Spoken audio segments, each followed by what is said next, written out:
जय श्री कृष्णा। आज हम अध्याय 12 भाग 4 को सुनने वाले हैं। पिछले भाग में जो दूध का विषय था उसी दूध के विषय को स्पर्श करते हुए आज की शुरुआत करते हैं। अब वह जो दूध है वह गौ माता का है, ऐसा मानकर चलते हैं। दूध से क्या बनता है हम सबको पता ही है।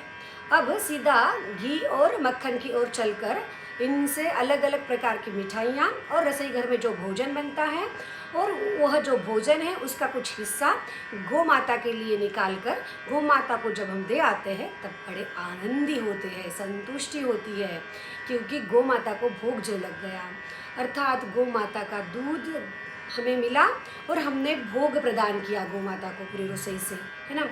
जैसे देने से आनंद तो है ही, लेकिन देने पर ना 10 गुना लौट कर मिलता है। यह बड़ी गोपनीय बात है। जैसे बीज बोए बबूल का तो आम कहाँ से आए भला, इसलिए जो कर्म करते हैं वह बड़े सावधानी से करने होते हैं। क्योंकि जैसे महाभारत में ना धृतराष्ट्र जो है उनके मन में जो हलचल हुई थी उनसे लड़ाई पैदा हुई थी, और जो अर्जुन के मन में हलचल पैदा हुई थी उससे गीता जी की घड़ाई हुई है। अर्थात हम पर ही निर्भर है हम किस तरह से कर्म करते हैं, किस तरह से हलचली में हड़बड़ी में करते हैं, क्योंकि जो करते हैं उसी का, जो देते हैं ना उसी का 10 गुना लौट कर आता है।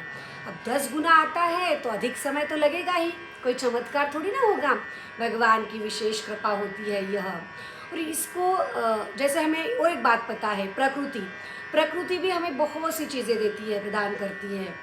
तो फिर हम जब प्रकृति को कुछ रिटर्न देते हैं तो भला उसमें क्यों शोक करें, क्यों दुख करें, क्योंकि प्रकृति की चीज़ थी तो प्रकृति को दे दी। और यह मानने से, जिसकी चीज़ है उसको देने पर जो आनंद होता है, और यह मानने मात्र से ही ना कष्ट अधिक नहीं होता है, और फिर इच्छा भी कम कम होते चलती है, राग द्वेष रहित भी बुद्धि होती है। क्योंकि भगवान ने ना सगुण उपासना, निर्गुण उपासना, दैवी संपत्ति, आसुरी संपत्ति बताई है।